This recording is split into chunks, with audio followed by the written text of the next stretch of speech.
What's up mga biyahero? Gusto nyo bang pumunta rito at ma-enjoy ang inyong weekends? Halika't samahan nyo ako dito sa ating adventure vlog at alamin natin ang tinatagong kagandahan ng Barangay San Vicente, Santo Tomas, Batangas. Tapusin mo ang video na to hanggang dulo kasi bibigyan ko kayo ng tips para makarating ng maayos sa lugar na ito. Kasi nung pagpunta ko dito ay nagkandaligaw-ligaw ako. Kaya naman itong video na to ay magiging guide nyo para makarating kayo dito sa Tag-Araw Falls Tag-Araw Resort. Kaya naman, bago ang lahat, intro muna tayo.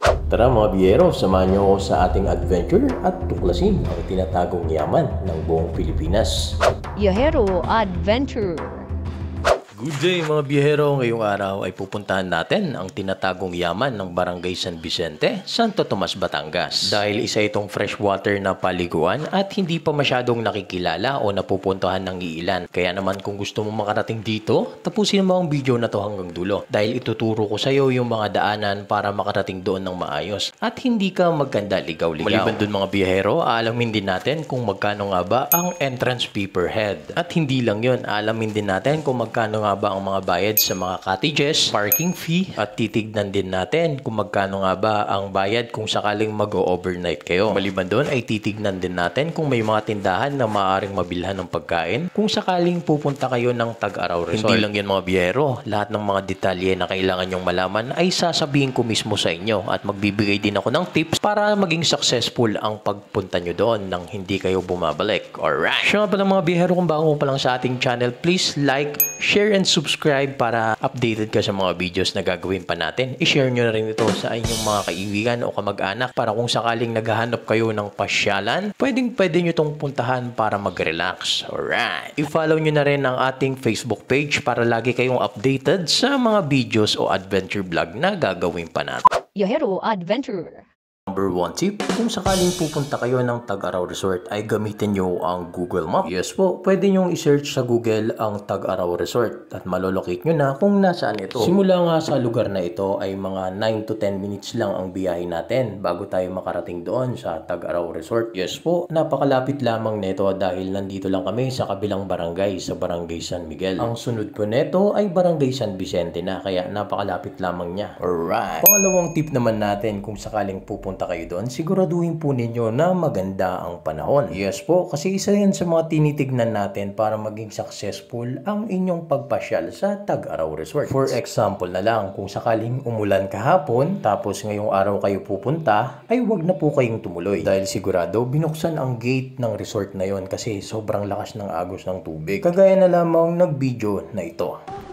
Yan pala yung binubuksan ito. Yan pala yung binubuksan ito. Yan pala yung binubuksan ito. Yan pala yung binubuksan ito. Yan pala yung binubuksan ito. Ito sinasarap pala yan.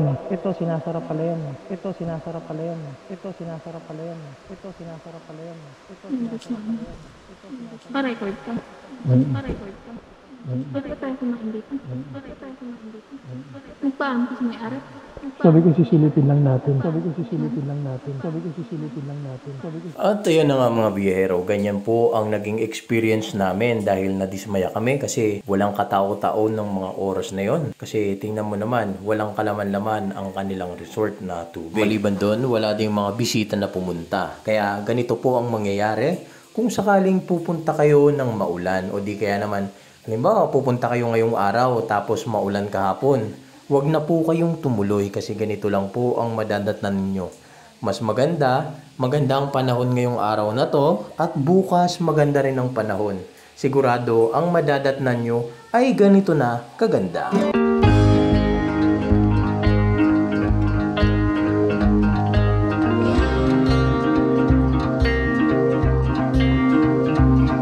Alright mga biyahero, patikim pa lang yan sa ating paglalakbay papunta doon sa Tag-Araw Water Resort. Kaya naman dito sa lugar na ito sa Barangay San Miguel, kung mapapansin natin, napaka-peaceful at payapa. Peaceful na payapa pa. Ayan, so palabas na tayo. Kung mapapansin ninyo, yan po yung McDo. Tapos dito naman sa kabila ay kakaliwa tayo dyan mga biyahero. Mag-iingat lamang po tayo pag tatawid tayo ng kalsada kasi napakadelikado ng lugar na ito. Alright. Tapos sa hindi kalayuan ay malapit na tayo sa tinatawag na Cabaong Bridge. Yes po, Cabaong Bridge ang pangalan niyan dahil Nakakatakot. Ang kwento-kwento nga dyan ay may lumilipad daw na kabaong sa tulay na yan. Ayan, sa di kalayuan ay kakanan na po tayo dyan. Ito nga pala ang Barangay San Vicente, Toda. Ayan, shoutout sa mga taga San Vicente dyan. Alright! Dito sa kalsada na to ay medyo makipot lamang. Pero wag po kayo masyadong mabilis magpatakbo kasi marami pong mga tao na naglalakad at mga tumatawid dyan. Dahil hindi po ganon kalakihan ang kalsada na ito. Medyo makipot lang siya. Kaya sa tuwing nagmamaneho tayo, hindi po natin kinakailangang bilisan. Siya nga pala mga biyahero, paalala lang may mga humps po dyan. Huwag po kayo masyadong magmamadali. Baka mamaya hindi nyo mapansin ang humps ay baka sumemplang po kayo. Pero wag naman sana. Dito nga pala sa part na to ng San Vicente, dito yung shortcut kung sakaling traffic sa highway, pwede po kayo dumaan dito kasi mas madali makakarating doon. Ang tagos nyo po ay sa may lumang simbahan na mismo ng San Vicente. Ayan mga biyahero, shoutout sa mga taga San Vicente, Santo Tomas dyan. Baka naman, please follow our Facebook page at YouTube channel para lagi kayong updated sa mga videos na gagawin pa natin. Hindi lang sa dito sa San Vicente, ang buong Santo Tomas dyan. Tanawan, Lipa o kung saan-saan pa man. So, ilang minuto na lang ay malapit na tayo sa tinatawag na Tag-Araw Resort na napakalamig ng tubig at napakasarap paliguan. Alright, kung mapapansin natin, dito sa kanan nandyan yung Alphamart at sa kaliwa naman nandyan yung Dali. Pero wag po kayong kakaliwa doon kasi papunta na pong highway yon. Ang gagawin nyo lang po, kakanan kayo, diretso lang po doon sa may Dali. At pagkakanan po natin sa may Dali, madadaanan po natin yung basketball court na covered court at barangay hall. Dire-diretso lang po tayo. So dito, dire-diretso lang tayo. Ayan. Tapos kakanan tayo dito. Ayan. Red Doors Hotel. And so may mga hotel and resort pala dito.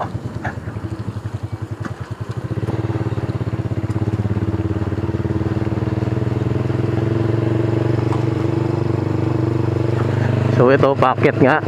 Yan, naakyat tayo dyan. Yan.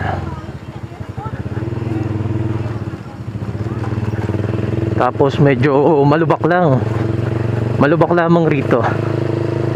Ayan, pero okay lang yan, malapit na tayo.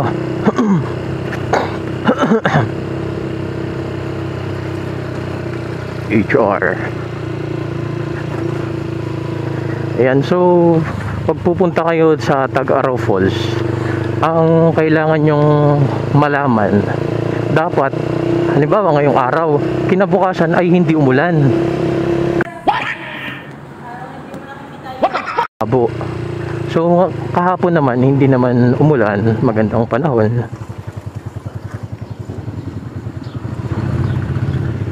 Magandang panahon kaya ngayon so titignan natin kung malabo ba o maganda ba ang tubig doon. So dire-diretso lamang tayo. Huwag kayong kakaliwa dyan.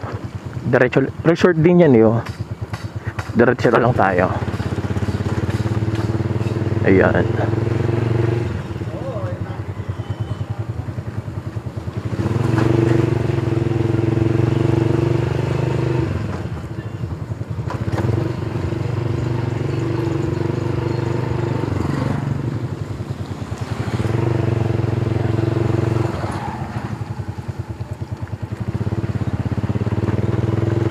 And so dito nga sa part na to ay napakaganda ng napakaliwalas.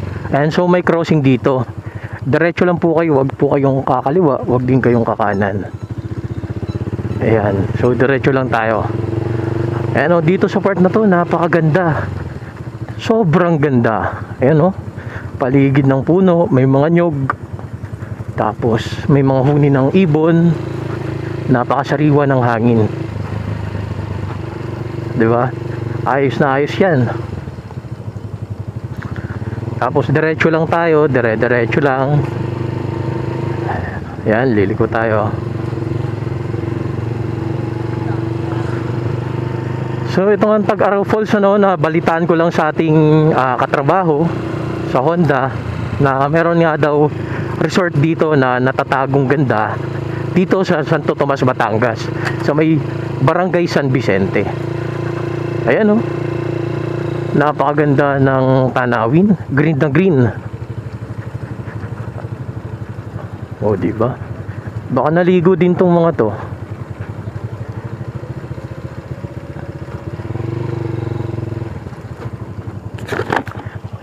Te, malinaw yung tubig, te? Malinaw? Sige.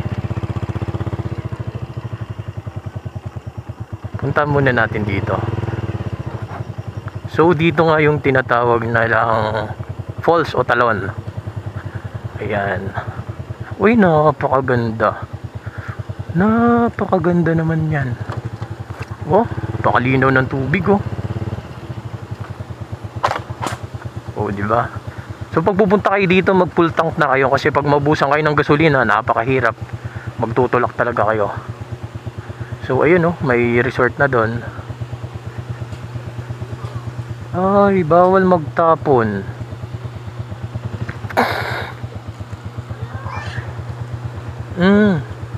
Ayan, napakaganda ng tanawin dito. Napakasariwa. Ayan, so pag doon kayo, hindi ko alam kung anong resort yun eh. Napakalinis ng tubig, napakalinaw. Ayan, oh, may mga cottage sila. Sigurado may mga bayad yan. Ayan, oh, napakalinaw. So didiretsuin natin. Diyan wala nang kalsada. Ayan, napakalinaw ng tubig, oh. Ayan. So dito, hanggang dito lang yung kalsada.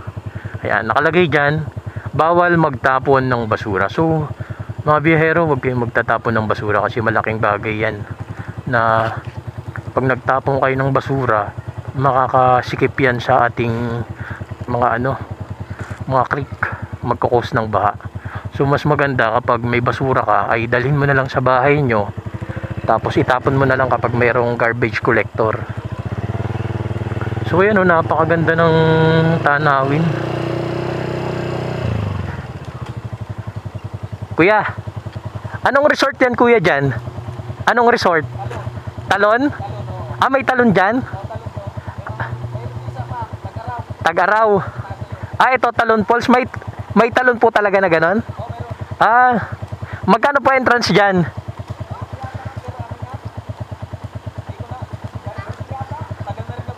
Ah, 20 lang po. Sige po. So ayan, oh. Salamat, kuya. So ayan, nag-enjoy talaga yung mga bata. Ayan, so meron palang talon doon. So pupunta natin yan mamaya. O diba mga biyahero, napakalinaw ng tubig dito. Tapos huwag kayong pupunta ng umuulan, kasi hindi kayo mag-enjoy. Ang kailangan nyo lang, dapat maliwalas yung panahon, napakaganda ng sikat ng araw. Ayan, so dahan-dahan lang tayo dito. O diba, pag-akit mo, napakaganda talaga, walang katulad. Ayan. So ito nga ang palatandaan yan. Yan yung tindahan na yan. Ito, papunta doon sa Tag-Araw Falls. O diba? Ayan. Sayang nga lang at hindi ko kasama ang aking mag-ina, dahil nung pumunta kami dito, sarado yung yung Tag-Araw Falls, gawa ng umulan kasi kahapon, ay nung nakarang araw, kaya hindi po kami nakaligo. Kaya ngayon ako lang mag-isa. Kaya mga biyahero, pag pumunta kayo dito, dapat marami kayo para mag-enjoy kayo. Yan, so alamin natin kung magkano ba ang entrance fee, alamin natin kung magkano ba ang cottage nila, at alamin din natin kung anong tawag dito, pwede bang mag-overnight doon. Yan, so meron ditong subdivision. Diretso lang tayo, malapit na tayo. Ayan mga biyahero, malapit na.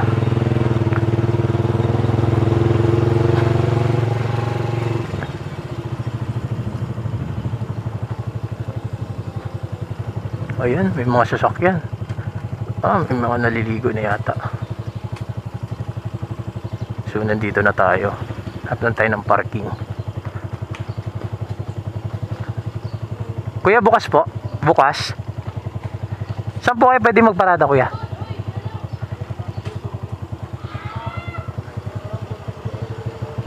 May mga naliligo na po. Sige. Po? Sumunod lang kayo. Hindi po, wala po akong kasama. Ako lang mag-isa. Naliligo na ho. Sige po. Magkano po entrance te? Ano, 30, bali 50 kasama parking. Sige po. Yung iayos na lang.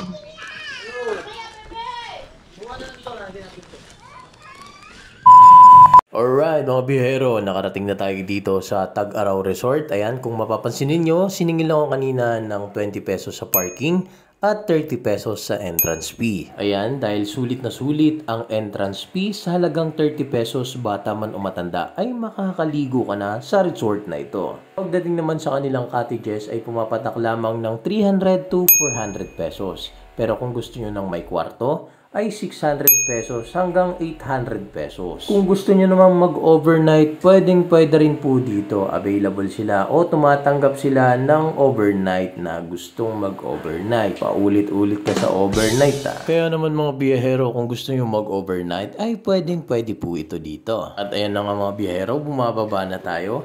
Dito kapag bababa kayo ay dahan-dahan lang kasi medyo malumot ang daan at maaari kayong madulas kapag masyado kayong mabilis, kaya dahan-dahan lang sa pagbaba.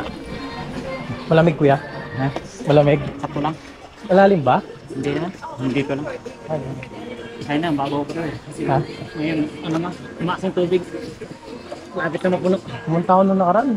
Bukas. Walang katubig-tubig. Namumulan. At maya-maya nga mga biyahero ay umupo na ako kasi gusto ko nang maligo. Kasi init na ako sa biyahe at gustong ko nang lumublob sa tubig na ito. At nung inapa ko nga yung pa ako dito sa tubig ay napakalamig talaga. Pero kinakaya natin para sa pagligo. O diba mga biyero, kahit malamig ang tubig ay naligo pa rin tayo. Syempre, hindi mabubuo ang ating adventure vlog kung hindi natin may experience maligo sa resort na ito. Alright. Sa totoo lang mga biyahero, malamig na malamig talaga ang tubig, parang may yelo. Kasi nga ang resort na ito ay nasa kalagitnaan ng mga bundok na napapaligiran ng napakaraming puno at napakaraming huni ng ibon ang maririnig mo dito sa water resort na ito. Kaya pala mga biyahero, bago kayo pumunta rito sa resort ay magdala kayo ng ekstrang damit at towel kasi wala po ditong nagbebenta ng mga damit. Maliban doon, kung gusto nyo magdala ng pagkain at alak ay pwede rin. Mas mainam na dito kayo magluluto kasi napakaganda ng experience kapag dito kayo magluto o maghain ng inyong mga pagkain. Kung tatanungin nyo naman ako mga biyahero kung may tindahan ba dito, yes po, may tindahan po dito na maaari nyong bilhan ng mga chichirya, mga soft drinks, mga alak, available po yan, maging ang tubig. Kasi isa yan sa mga tinitignan natin kung may maaaring mabilhan para kung in case na wala tayong dalang pagkain, may mga pang food trip tayong mabibilhan.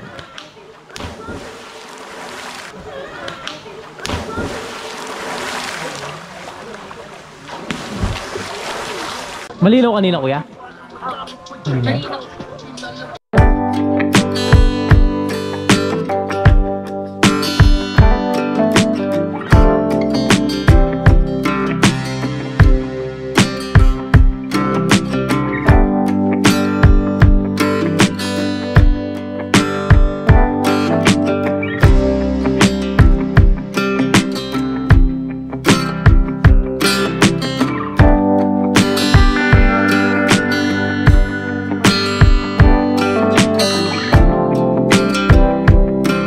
Ay, sige kuya, salamat po. Magkano po bayad sa cottage? 300 po? Hanggang nga po na po yun. Saan kaya nagagaling yung tubig dyan kuya? Ay, dito sa pagkakas.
At yun na nga mga biyero, tapos na tayong maligo. Ngayon naman ay pupuntahan natin ang kanilang CR. Ayan, kung mapapansin niyo, mayroong 3 pinto sa CR. Pili na lang po kayo kung saan nyo gusto pumasok. Ayan, malinis naman po yan. Merong paliguan at merong palikuran. At dito sa labas ay merong lamesa na pwede nyong pag-ayusan ng inyong mga gamit. Alright. Ayan lamang ang aking dala. Nagdala ako ng towel at ekstrang damit. Ay, tapos na tayo maligo. Ayan. Subukan nyo rin dito mga biyahero. Napakaganda.